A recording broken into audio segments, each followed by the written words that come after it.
मुरली अमृत की धारा है धारा, जो देती दुखों से किनारा।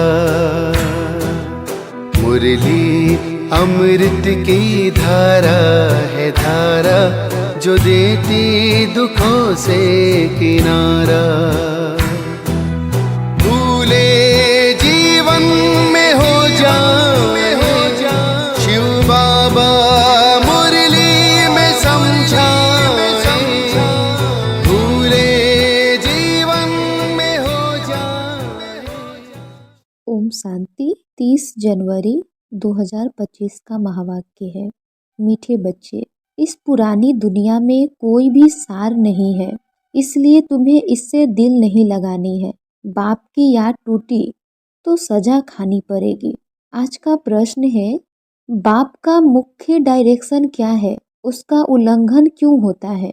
उत्तर, बाप का डायरेक्शन है किसी से सेवा मत लो, क्योंकि तुम खुद सर्वेंट हो, परंतु देह अभिमान के कारण बाप के इस डायरेक्शन का उल्लंघन करते हैं। बाबा कहते हैं, तुम यहाँ सुख लेंगे तो वहाँ का सुख कम हो जाएगा। कई बच्चे कहते हैं, हम तो इंडिपेंडेंट रहेंगे, परंतु तुम सब बाप पर डिपेंड करते हो। आज का गीत है, दिल का सहारा टूट न जाए। ओम शांति। शिव भगवानुवाच अपने शालिग्रामों प्रति। शिव और शालिग्राम को तो सब मनुष्य जानते हैं, दोनों निराकार है।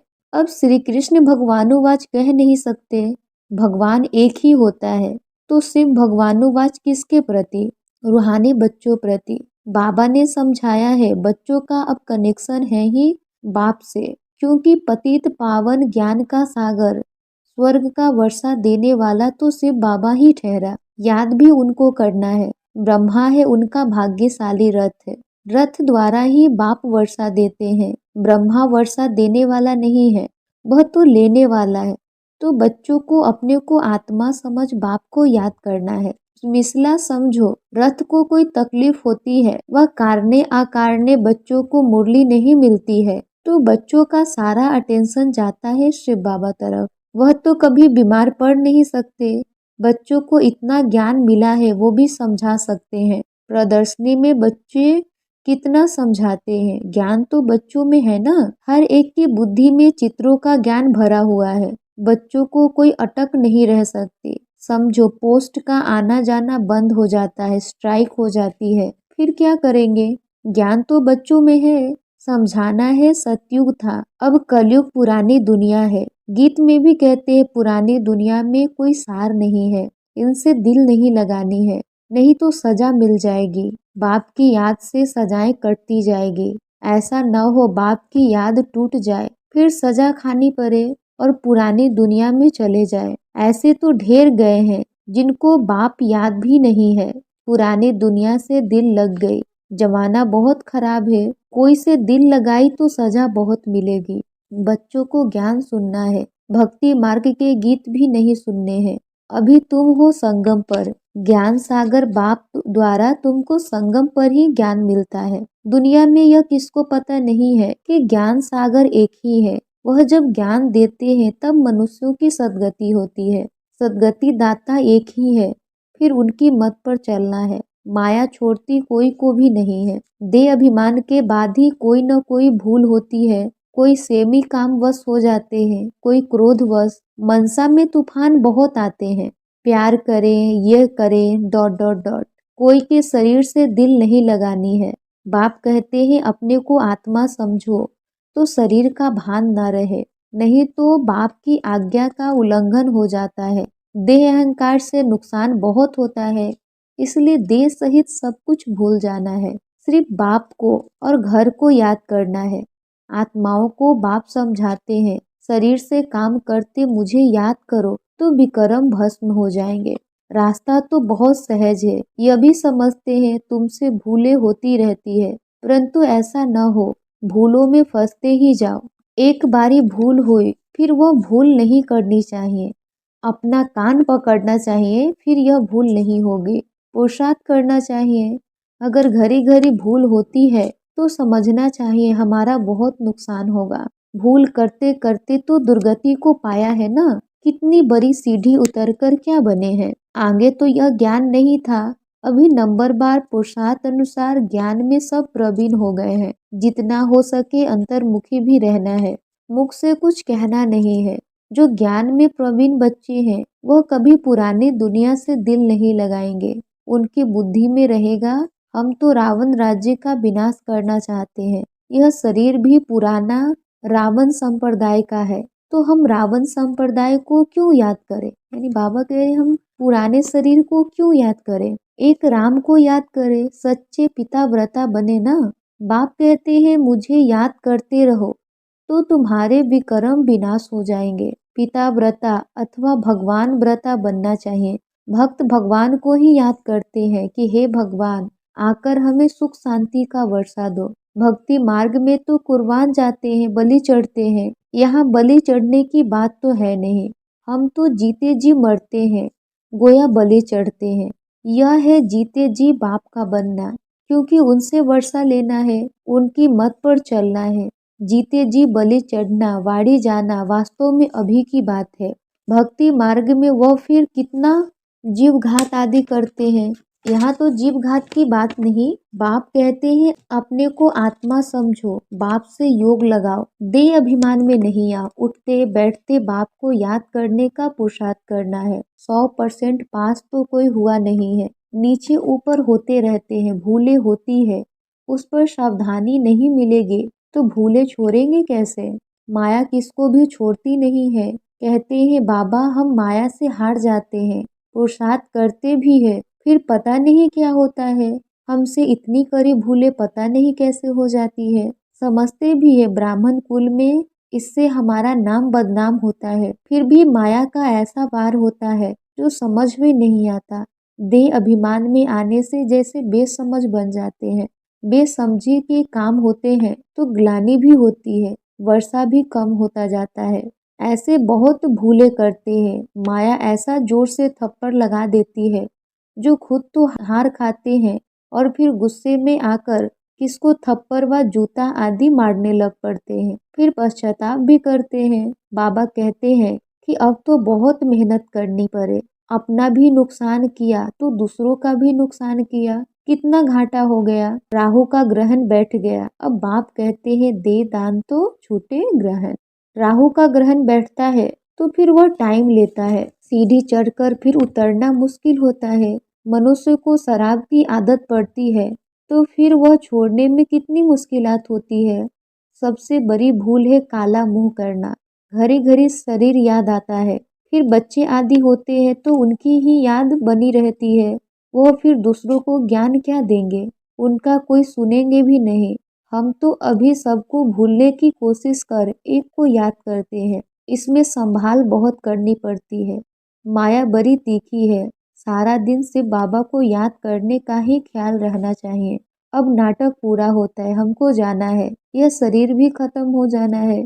जितना बाप को याद करेंगे तो देह अभिमान टूटता जाएगा और कोई की भी याद नहीं होगी। कितनी बड़ी मंजिल है, सिवाय एक बाप के और कोई के साथ दिल नहीं लगानी है, नहीं तो जरूर वह सामने आएंगे, बैर जरूर लेंगे। बहुत ऊंची मंजिल है, कहना तो बड़ा सहज है, लाखों में कोई एक दाना निकलता है। कोई स्कॉलरशिप भी लेते हैं ना, जो अच्छी मेहनत करेंगे जरूर स्कॉलरशिप लेंगे। साक्षी हो, देखना है कैसे सर्विस करता हूँ। बहुत बच्चे चाहते हैं जिस्मानी सर्विस छोड़ इसमें लग जावे, परंतु बाबा सरकमस्टांस भी देखते हैं। अकेला है, कोई संबंधी नहीं है तो हर्जा नहीं, फिर भी कहते हैं नौकरी भी करो और यह सेवा भी करो। नौकरी में भी बहुतों के साथ मुलाकात होगी। तुम बच्चों को ज्ञान तो बहुत मिला हुआ है, बच्चों द्वारा भी बाप बहुत सर्विस कराते रहते हैं। कोई में प्रवेश कर सर्विस करते हैं, सर्विस तो करनी ही है। जिनके माथे मामला वो कैसे नींद करे, सिर्फ बाबा तो है ही जागती ज्योत। बाप कहते हैं मैं तो दिन रात सर्विस करता हूँ, थकता शरीर है, फिर आत्मा भी क्या करे, शरीर काम नहीं देता। बाप तो अथक है ना, वह है जागती ज्योत, सारी दुनिया को जगाते हैं। उनका पाठ ही वंडरफुल है, जिसको तुम बच्चों में भी थोड़े जानते हैं। कालों का काल है बाप, उनकी आज्ञा नहीं मानेंगे तो धर्मराज से डंडा खाएंगे। बाप का मुख्य डायरेक्शन है किसी से सेवा मत लो, परंतु देह अभिमान में आकर बाप की आज्ञा का उल्लंघन करते हैं। बाबा कहते हैं तुम खुद सर्वेंट हो, यहाँ सुख लेंगे तो वहाँ सुख कम हो जाएगा। आदत पड़ जाती है तो सर्वेंट बिगर रह नहीं सकते हैं। कई कहते हैं हम तो इंडिपेंडेंट रहेंगे, परंतु बाप कहते हैं डिपेंड रहना अच्छा है। तुम सब बाप पर डिपेंड करते हो, इंडिपेंडेंट बनने से गिर पड़ते हैं। तुम सब डिपेंड करते हो शिव बाबा पर, सारी दुनिया डिपेंड करती है। तब तो कहते हे पतित पावन आओ, उनसे ही सुख शांति मिलती है, परंतु समझते नहीं है यह भक्ति मार्ग का समय भी पास करना ही है। जब रात पूरी होती है तब बाप आते हैं, एक सेकंड का भी फर्क नहीं पड़ सकता। बाप कहते हैं मैं इस ड्रामा को जानने वाला हूँ, ड्रामा के आदि मध्य अंत को और कोई भी नहीं जानते। सतयुग से लेकर यह ज्ञान प्रायः लोप है। अभी तुम रचयिता और रचना के आदि मध्य अंत को जानते हो, इसको ही ज्ञान कहा जाता है। बाकी सब है भक्ति। बाप को नॉलेजफुल कहते हैं, हमको वह नॉलेज मिल रही है। बच्चों को नशा भी अच्छा होना चाहिए, परंतु यह भी समझते हैं कि राजधानी स्थापन होती है। कोई तो प्रजा में भी साधारण नौकर चाकर बनते हैं। जरा भी ज्ञान समझ नहीं आता। वंडर है ना, ज्ञान तो बड़ा सहज है। 84 जन्मों का चक्र अब पूरा हुआ है, अब जाना है अपने घर। हम ड्रामा के मुख्य एक्टर से सारे ड्रामा को जान गए हैं। सारे ड्रामा में हीरो हीरोइन एक्टर हम हैं। कितना सहज है, परंतु तकदीर में नहीं है तो तदबीर भी क्या करे। पढ़ाई में ऐसा होता है, कोई नापास हो जाते हैं। कितना बड़ा स्कूल है, राजधानी स्थापन होनी है। अब जितना जो पढ़ेंगे बच्चे जान सकते हैं हम क्या पद पाएंगे। ढेर के ढेर है, सब वारिस तो नहीं बनेंगे, पवित्र बनना बड़ा मुश्किल है। बाप कितना सहज समझाते हैं। अब नाटक पूरा होता है। बाप की याद से सतो प्रधान बन, सतो प्रधान दुनिया का मालिक बनना है। जितना हो सके याद में रहना है, परंतु तकदीर में नहीं है तो फिर बाप के बदले और को याद करते हैं। दिल लगाने से फिर रोना भी बहुत पड़ता है। बाप कहते हैं इस पुरानी दुनिया से दिल नहीं लगानी है, यह तो खत्म होनी है। यह और कोई को पता नहीं है, वह तो समझते हैं कलयुग अभी बहुत समय चलना है। घोर नींद में सोए पड़े हैं। तुम्हारी यह प्रदर्शनी प्रजा बनाने के लिए विहंग मार्ग की सर्विस का साधन है।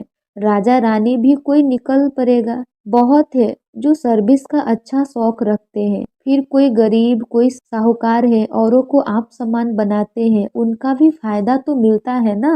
अंधों की लाठी बनना है, सिर्फ यह बतलाना है कि बाप और वर्षे को याद करो, विनाश सामने खड़ा है। जब विनाश का समय नजदीक देखेंगे तब तुम्हारी बातों को सुनेंगे, तुम्हारी सर्विस भी वृद्धि को पाती जाएगी। समझेंगे बरोबर ठीक है, तुम रड़ियां तो मारते रहते हो कि विनाश होना है। तुम्हारी प्रदर्शनी मेला सर्विस वृद्धि को पाती रहेगी। कोशिश करनी है कोई अच्छा हॉल मिल जाए, किराया देने के लिए तो हम तैयार हैं, बोलो, तुम्हारा और ही नाम बाला होगा। ऐसे बहुतों के पास हॉल पड़े होते हैं, पुरुषार्थ करने से 3 पैर पृथ्वी के मिल जाएंगे।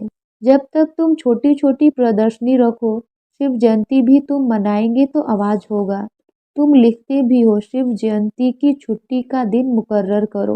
वास्तव में जन्मदिन तो एक का ही मनाना चाहिए, वही पतित पावन है। स्टैंप भी वास्तव में असली यह त्रिमूर्ति की है। सत्यमेव जयते, यह है विजय पाने का समय। समझाने वाला भी अच्छा चाहिए। सभी सेंटर्स के जो मुख्य है उन्हों को अटेंशन देना पड़े, अपनी स्टैंप निकाल सकते हैं। यह है त्रिमूर्ति शिव जयंती। सिर्फ शिव जयंती कहने से समझ नहीं सकेंगे। अब काम तो बच्चों को ही करना है। बहुतों का कल्याण होगा तो कितनी लिफ्ट मिलेगी। सर्विस की लिफ्ट बहुत मिलती है। प्रदर्शनी से बहुत सर्विस हो सकती है। प्रजा तो बनेगी ना। बाबा देखते हैं सर्विस पर किन बच्चों का अटेंशन रहता है, दिल पर भी वही चढ़ेंगे। अच्छा, मीठे मीठे सिकिलधे बच्चों प्रति माता पिता बाप दादा का याद प्यार और गुड मॉर्निंग। रूहानी बाप की रूहानी बच्चों को नमस्ते। हम रूहानी बच्चों की रूहानी माता पिता बाप दादा को याद प्यार, गुड मॉर्निंग और नमस्ते नमस्ते नमस्ते।